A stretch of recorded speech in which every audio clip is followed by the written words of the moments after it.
This is David Hilgendorf, Library Media Specialist at Park Center Senior High School in Brooklyn Park, Minnesota. This presentation depicts a 6-day backpacking trip in Arizona's Grand Canyon, featuring Google Earth and photos that I took along the journey. This was my 10th time hiking into the Colorado River from the south rim of the canyon.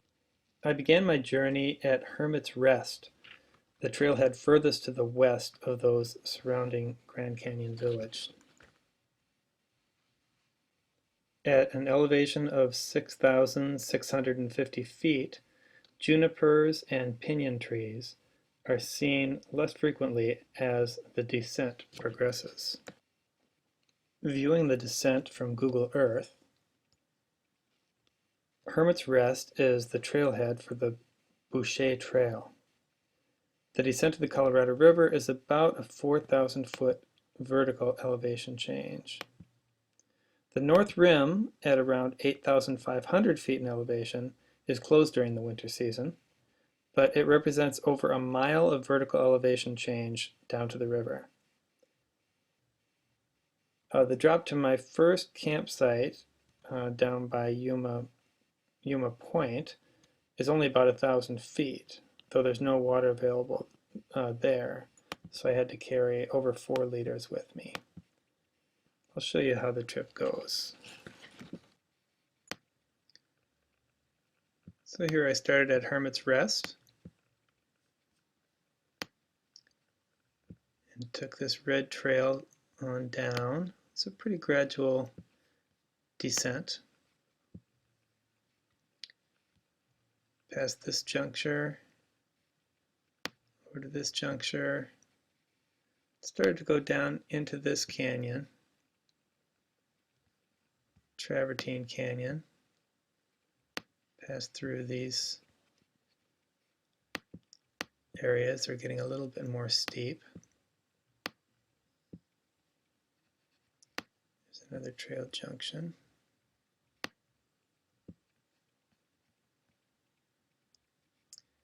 And rather than going up to Dripping Springs Trail, I continued down the Boucher Trail.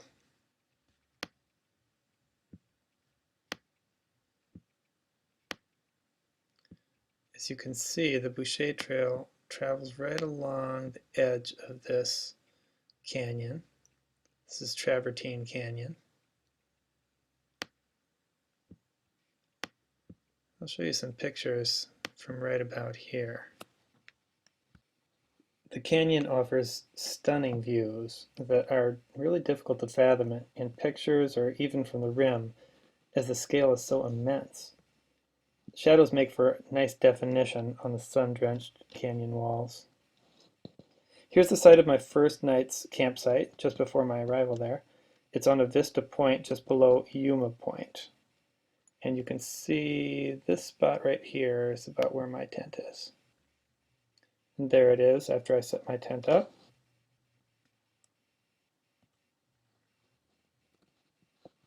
The panoramic view was amazing. I'm always overwhelmed and humbled by the grandeur of this breathtaking and sacred part of our planet. Potholes are formed by water freezing and then thawing in pools and freezing again. Archways and other interesting rock formations also result from this process. Here is Yuma Point, which is behind my site, and that rises even higher than the trailhead. I was blessed with a waning crescent moon. You can see it up there at the top, that you can just make out about that formation.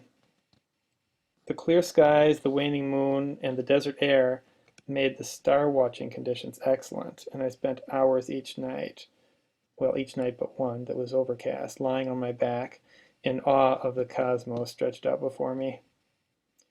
If the geological scale of the canyon didn't make me feel small, the celestial distances certainly did. Here are a couple of ravens that visited me the morning following my arrival at this site, and ravens mate for life. These sunrise views speak for themselves.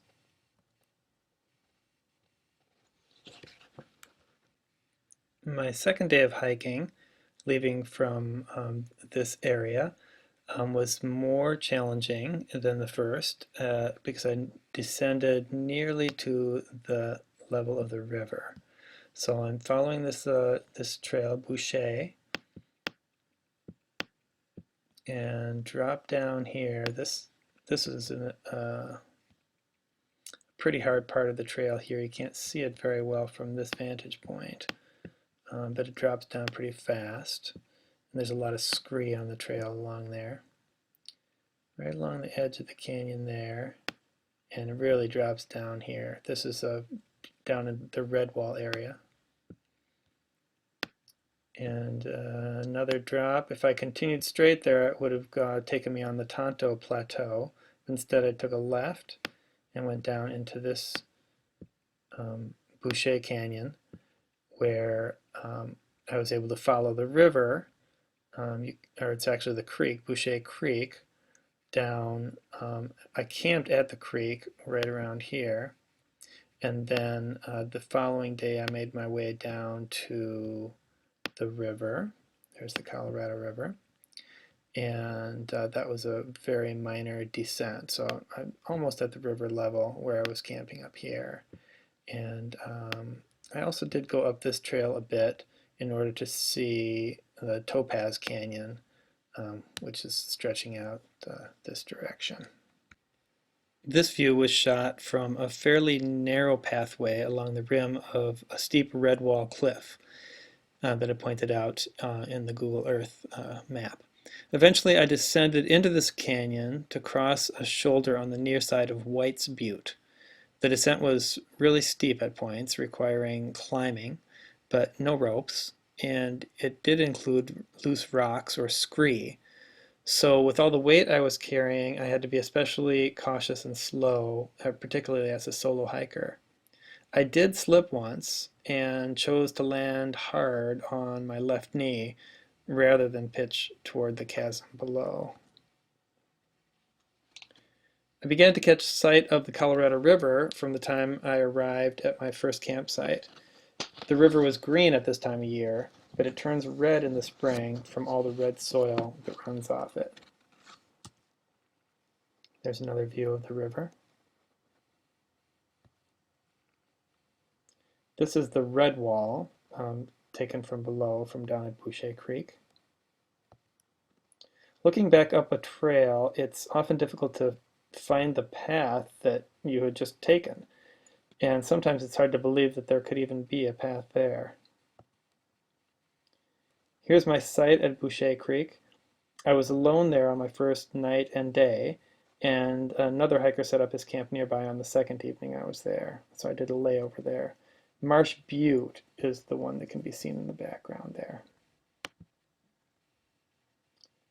There is such a diversity of beautiful stones in the canyon. Here are a couple examples of granite that I found near the stream bed.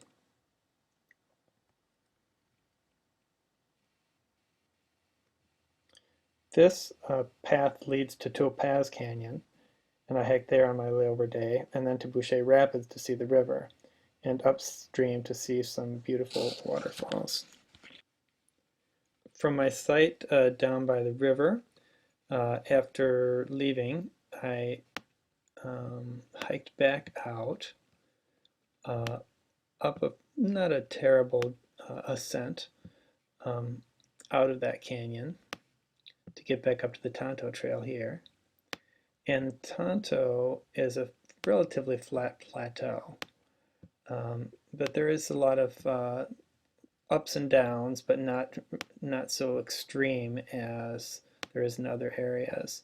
But as you can see, there's some really nice river views along the top of the Tonto Plateau, and it follows along the edge of the plateau, looking down at the river.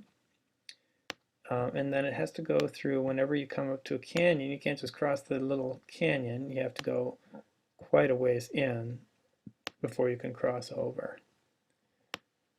And the Tonto Trail continues.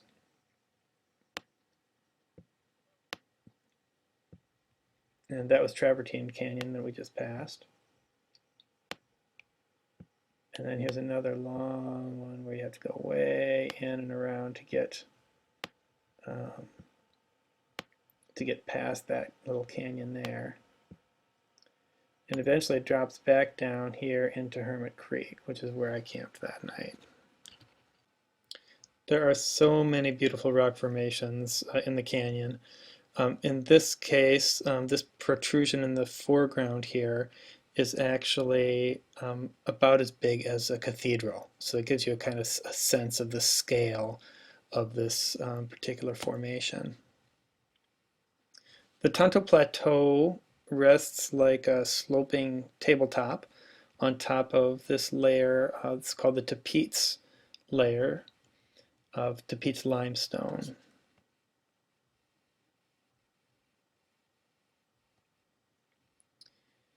Here there was about a 15-foot gap between one side of the Tonto and the other. If I could have just leapt that little gap, I might have been able to avoid another mile or two hike at the end of a 10-day long hike. But of course, that was not realistic, especially with the excessive weight that I was carrying. The different types of stone in each layer are affected by erosion, and you get some really interesting and unusual formations as they act together. Sometimes bizarre combinations of like dripping rocks and mineral-stained caves, moss-clung cliffs. The Tonto group includes layers of mauve limestone, bright angel shale, and Tapeats sandstone. I was the first to set up camp at the designated site at Hermit Creek Campground, and I chose this overhanging rock off the trail. And while I set up my tent, stove, and pumped drinking water for the night, Diana, a longtime friend from California, was hiking down the Hermit Trail to meet me at the site. And here she is on our day hike the next day down where we went down to the river.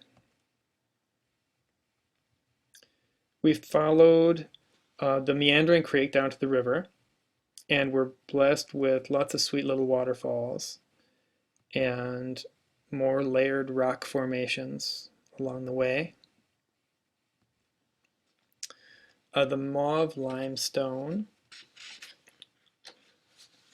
was a particularly beautiful color, I thought.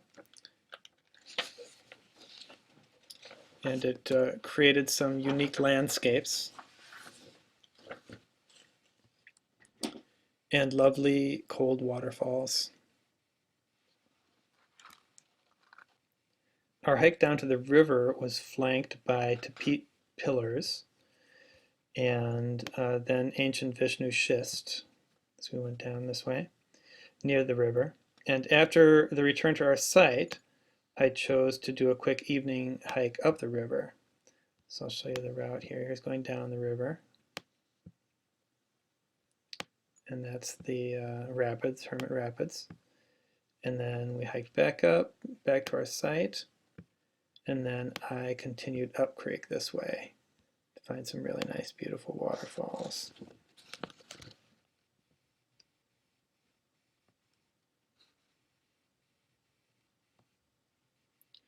The water running through these canyons has carved this natural masterpiece over many millennia, leaving unique rock formations in its wake, like this composite mass. Though I didn't focus much on the flora and fauna on this trip, the cacti were beautiful, and agave plants made Seuss-like loungers on many horizons. Though I saw few mammals beyond jumping mice on this trip, I spotted plenty of scat filled with juniper berries. The only critters I know of living in the canyon with this size scat are mountain lions and bobcats, though the lack of fur in this scat makes me wonder if it's from something else. The most plentiful tracks were of deer by the water holes. This funny little bird kept doing quick little cheery deep knee bends as he basked above the spraying creek waters. This is the coldest part of the year in the canyon, and frozen pools